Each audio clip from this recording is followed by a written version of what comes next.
ফাউযু বিল্লাহি মিনাশ শাইতানির রাজীম। বিসমিল্লাহির রহমানির রহিম। সকলকে সালাম ও শান্তির বাড়িধারা আপনাদের জন্য নাজিল হোক, আল্লাহর কাছে দোয়া করছি। 2024 সালে 5 আগস্টের এই স্বাধীনতা অর্জনের পর বিগত 15-16টি বছর যা আমরা সত্যের ঝান্ডাকে উড্ডীন করা তো দূরের কথা, আল্লাহ পাক যে বলেছেন আল্লামাহুল বায়ান, বাক স্বাধীনতা এমনভাবে আমরা হারিয়ে ফেলেছিলাম। মসজিদের মিম্বারগুলি, মসজিদের মেহরাবগুলি, খতিবদের স্থানগুলি চোর ডাকাতদের হাতে চুরি হয়ে গিয়েছিল, যার কারণে সত্য কথা বলা তো দূরের কথা, মসজিদে ঢুকলে বের হতে পারবো কিনা, জুমার দিনে বিবির কাছ থেকে বিদায় নিয়ে মসজিদে যেতাম। সম্মানিত বন্ধুগণ, বাংলাদেশ জামাত ইসলামী আমাদের কমে অঙ্গনের প্রধানতম মানুষগুলি স্বীকার করতে বাধ্য, আমরা রাত দিন কোরআন গবেষণার কাজে আত্মনিয়োগ করার কারণে রাষ্ট্র পরিচালনা করার এই বিশাল যোগ্যতা আমাদের মধ্যে নেই। বাংলাদেশ জামাত ইসলামীর মাঝে আমরা দেখতে পাই রাষ্ট্র পরিচালনা করার বিশাল ক্ষমতা। সম্মানিত বন্ধুগণ, আজকে আমরা যাকে কওমি জননী বানিয়েছিলাম,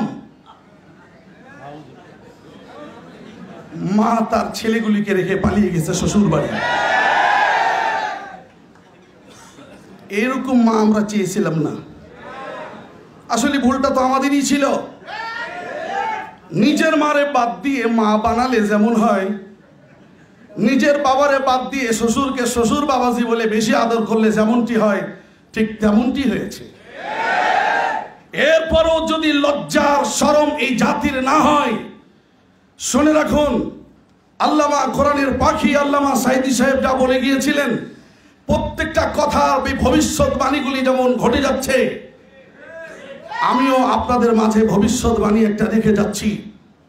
আজ যদি আমরা সকল প্রকারের ভেদাভেদ ভুলে গিয়ে এক প্ল্যাটফর্মে দাঁড়িয়ে আমরা যেহেতু স্বীকার করছি বাংলাদেশ জামাত ইসলামী তাদেরকে রাষ্ট্র পরিচালনা করার বিশাল ক্ষমতার যোগ্যতা তাদের মাঝে রয়েছে, সকল সেক্টরে তাদেরকে আমরা দেখতে পাই, কাজী তাদের থেকে আকীদা খারাপ, উমুক খারাপ, এগুলা অহিতুক কথাবার্তা না বলে আসুন তাদের কাছে জুড়ে গিয়ে অন্তত তাদের হাতকে মজবুত করে ওই পালিয়ে যাওয়া মা যেন আবারও ঠুস করে ঢুকে না পড়ে বাংলার মাটিতে, এই পথকে বন্ধ করার পরিকল্পনা মজবুত করুন।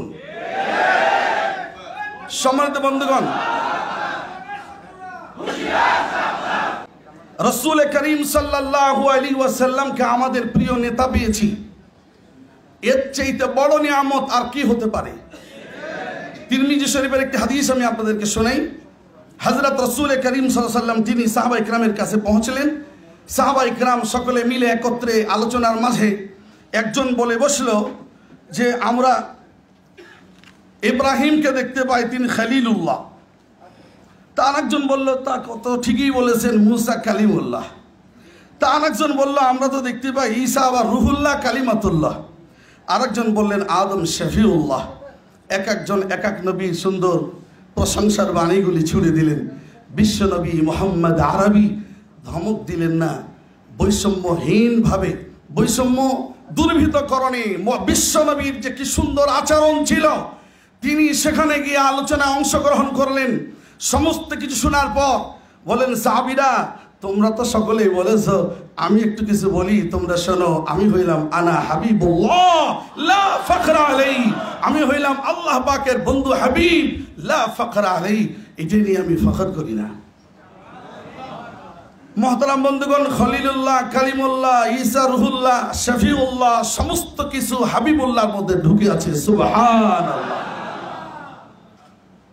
আল্লাহর হাবিব বিশ্বনবী মুহাম্মদ সাল্লাল্লাহু আলাইহি ওয়াসাল্লাম বলছেন, আমি কি তোমাদেরকে আরো বলবো না, আমি হইলাম আনা হামিলু লিওয়াইল হামদ ইয়াউমিল কিয়ামা লা ফখরা আলাই, ময়দানে মাহশারে হামদ সানার ঝান্ডাকে আমি একমাত্র উড্ডীন করব, আর এই প্রশংসার কালিমার পতাকার নিচে আল্লাহ সুবহানাহু ওয়া তাআলা আদম থেকে ঈসা পর্যন্ত সমস্ত নবীকে হুকুম দিবেন তোমরা আশ্রয় নাও, তারা সেখানে আশ্রয় নেবে আমার পতাকা ছায়াতলে।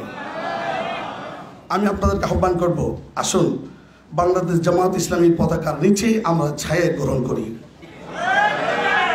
যদি তা না হয়, এমন একটা দিন আমাদের জন্য আসবে, এখন তো অন্তত ফজর হয়েছে, এমন একটা সময় আসবে ফজর আর হবে না।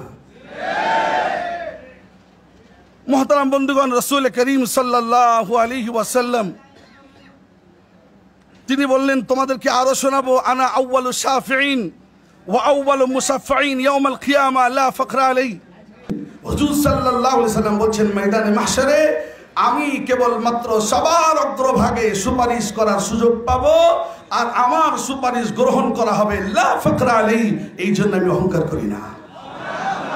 হুজুর সাল্লাল্লাহু আলাইহি ওয়াসাল্লাম আরো বললেন, আনা আউয়ালু মান ইয়াহরিকু হালিকাল জান্নাহ ওয়া মাই ফুকারাউল মুমিনিন লা ফাকরা আলাই।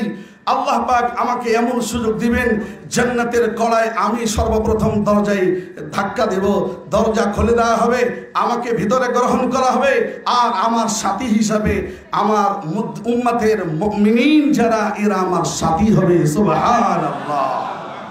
ফুকারাউল মুমিনিন, মুমিনদের মধ্যে যারা দরিদ্র অসহায়, এরাই হবে আমার সাথী। সুবহানাল্লাহ। তাই তো যুবক ভাইরা, এটাই বলতে হয়, जान भी मैं दे दूं खुदा की कसम, अगर कोई मांगे मुस्तफा के लिए जीवन যদি দিতে হয় ওই বিশ্ব নবীর শানে দাও, যে বিশ্ব নবী মুহাম্মদ আরবি সকলের জন্য উৎসর্গ করেছিল তার জীবন।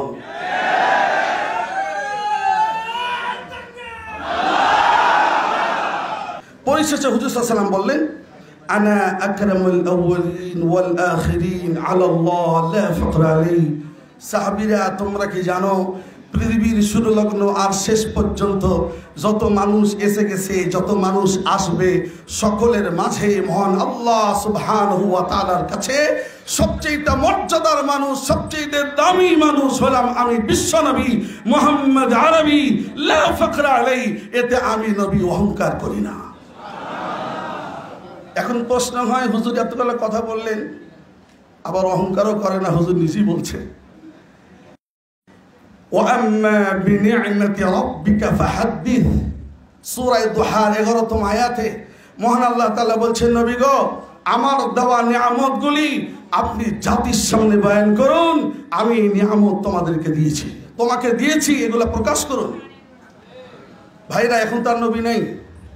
15-16টি বছরের অমাবস্যার রাতের কষ্টে যাদের মনে রয়েছে, বাড়ির ভিতরে স্বামী স্ত্রী ঘুমিয়ে আছে, কোন সময় কোন বাহিনী এসে নিয়ে চলে যাচ্ছে, আয়না ঘরের নামে যে বাইনা মা আমাদের সাথে দেওয়া হয়েছে, এই সমাজ আর দেখতে চায় না, এইরকম রাত আর দেখতে চায় না।